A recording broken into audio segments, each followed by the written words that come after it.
da vila.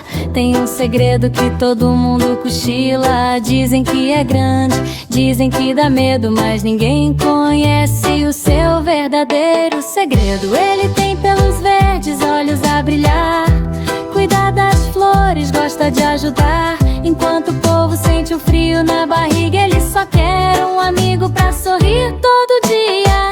Não julgue pela cara nem pelo tamanho, não. Todo mundo tem bondade dentro do coração.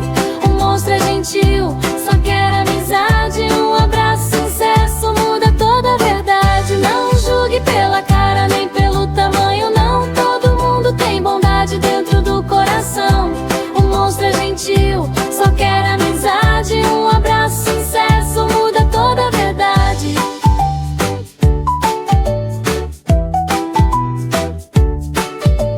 Léo, Sofia e Pedro resolveram ir, com coragem no peito e vontade de descobrir. Entraram na mata, ouviram cantar. Era um monstro gentil cuidando do lugar.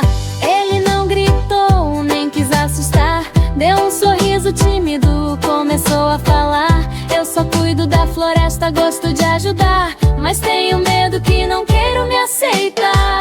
Não julgue pela cara nem pelo tamanho, não. Todo mundo tem bondade dentro do coração.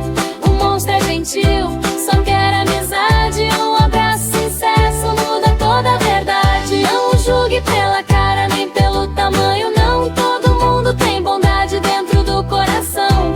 O monstro é gentil, só quer amizade. Um abraço sincero muda toda a verdade. Não julgue pela cara nem pelo tamanho, não. Todo mundo tem bondade dentro do coração. O monstro é gentil, só quer amizade. Um abraço